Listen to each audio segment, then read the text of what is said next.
Hello again. This week my name's Chances. If you haven't seen any of my videos yet. But this week I decided to look a little bit into confidentiality. I've always thought that was interesting. I've taken a medical interpretation course, and I've been certified for Spanish medical interpretation. I never did anything with it, but I learned a lot about confidentiality and the importance of it there. So I thought I would look a little bit more into it for this week, and I thought I would try to learn a little bit more.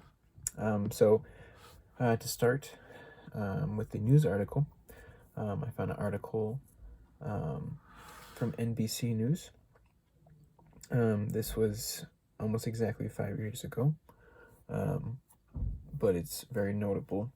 The title of the news article was "Thousands of Patient Records Leaked in New York Hospital Data Breach."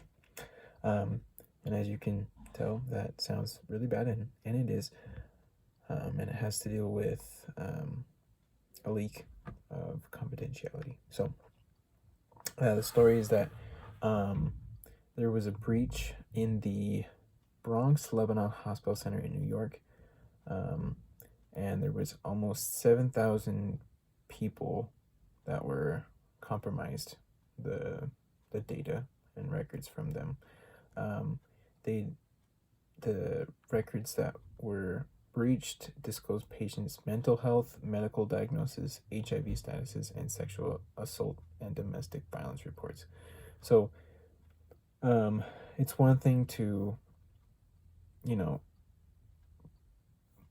have confidentiality broken, but in this case, it is rather severe for the types of things that were disclosed. And they came to the conclusion that it was due to the electronic forms that they use that are protected by HIPAA, which is the Health Insurance Portability and Accountability Act.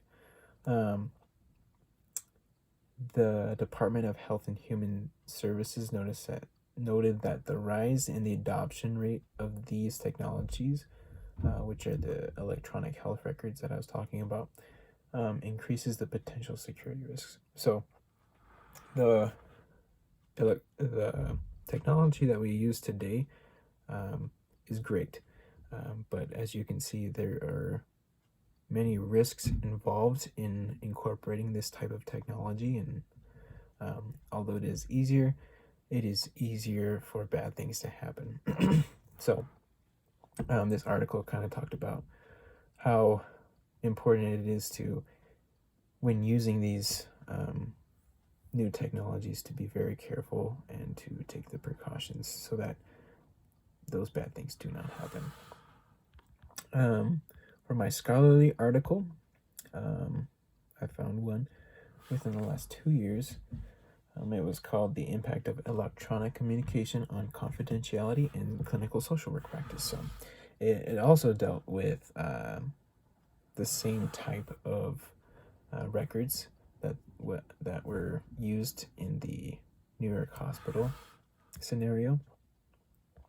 And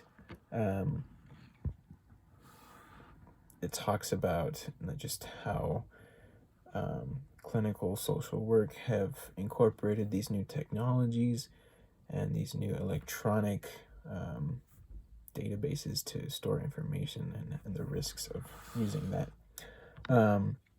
But they came to the conclusion that the legal, ethical, and practice issues raised by electronic communication require careful reconsideration of how licensed clinical social workers communicate with clients in order to maintain the privacy of the client, the treatment, and the actual social worker. It also talked about how limiting personal information on the internet may cause some frustration for those who are accustomed to getting that information rather easily, electronically.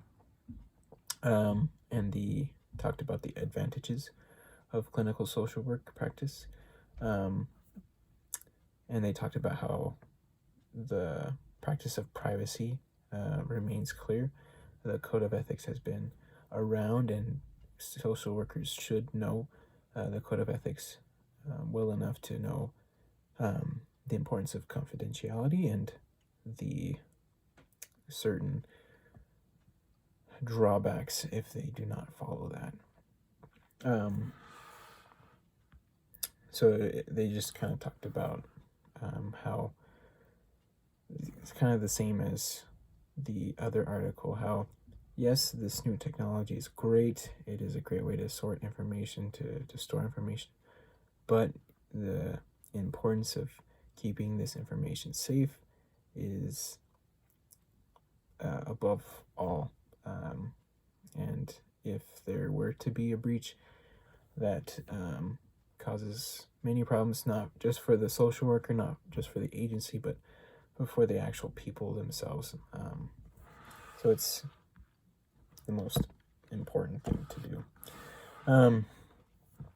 For the code of ethics, there's a giant section on it. It's section 1.07, and it's called Privacy and Confidentiality. I'll just read the first little subsection just to give the basic details. It says social workers should respect clients' right to privacy. Social workers should not solicit private information from or about clients except for compelling professional reasons. Once private information is shared, standards of confidentiality apply. So the whole section about privacy and confidentiality, I can't say confidentiality. That whole section is huge. And there are a lot of things that go into confidentiality. What you should do, what you shouldn't do, what shouldn't be done when certain things have been said, what you should do within your work community and what you shouldn't do.